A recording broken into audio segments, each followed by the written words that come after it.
روت اور اس کا تیسرا باب جو 18 آیات پر مشتمل ہے۔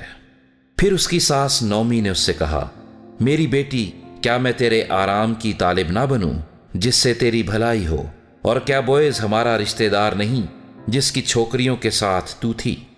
دیکھ، وہ آج کی رات کھلیان میں جو پھٹکے گا، سو تو نہا دھو کر خوشبو لگا اور اپنی پوشاک پہن اور کھلیہان کو جا، اور جب تک وہ مرد کھا پی نہ چکے تب تک تو اپنی تئیں اس پر ظاہر نہ کرنا۔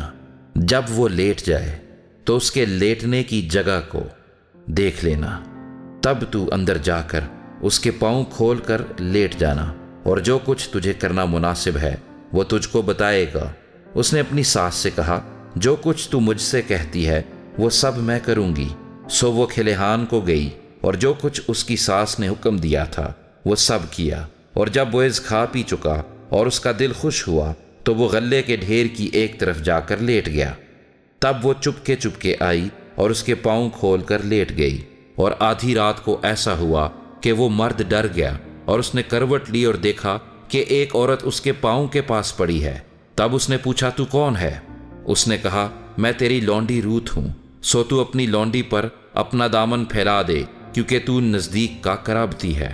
اس نے کہا، تو خداوند کی طرف سے مبارک ہو اے میری بیٹی، کیونکہ تو نے شروع کی نسبت آخر میں زیادہ مہربانی کر دکھائی، اس لیے کہ تو نے جوانوں کا، خواہ وہ امیر ہوں یا غریب، پیچھا نہ کیا۔ اب اے میری بیٹی مت ڈر، میں سب کچھ جو تو کہتی ہے تجھ سے کروں گا، کیونکہ میری قوم کا تمام شہر جانتا ہے کہ تو پاک دامن عورت ہے، اور یہ سچ ہے کہ میں نزدیک کا قرابتی ہوں، لیکن ایک اور بھی ہے جو قرابت میں مجھ سے زیادہ نزدیک ہے۔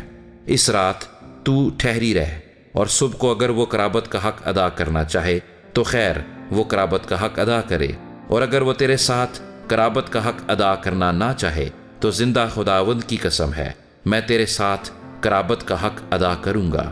صبح تک تو لیٹی رہ۔ سو وہ صبح تک اس کے پاؤں کے پاس لیٹی رہی، اور پیشتر اس سے کہ کوئی ایک دوسرے کو پہچان سکے اٹھ کھڑی ہوئی، کیونکہ اس نے کہہ دیا تھا کہ یہ ظاہر ہونے نہ پائے کہ کھلیہان میں یہ عورت آئی تھی۔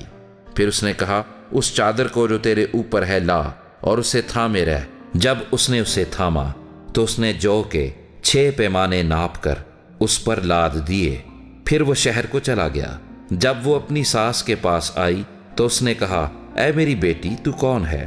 تب اس نے سب کچھ جو اس مرد نے اس سے کیا تھا اسے بتایا، اور کہنے لگی کہ مجھ کو اس نے یہ 6 پیمانے جو کے دیے، کیونکہ اس نے کہا کہ تو اپنی ساس کے پاس خالی ہاتھ نہ جا۔ تب اس نے کہا، اے میری بیٹی، جب تک اس بات کے انجام کا تجھے پتہ نہ لگے تو چپ چاپ بیٹھی رہ، اس لیے کہ اس شخص کو چین نہ ملے گا جب تک وہ اس کام کو آج ہی تمام نہ کر لے۔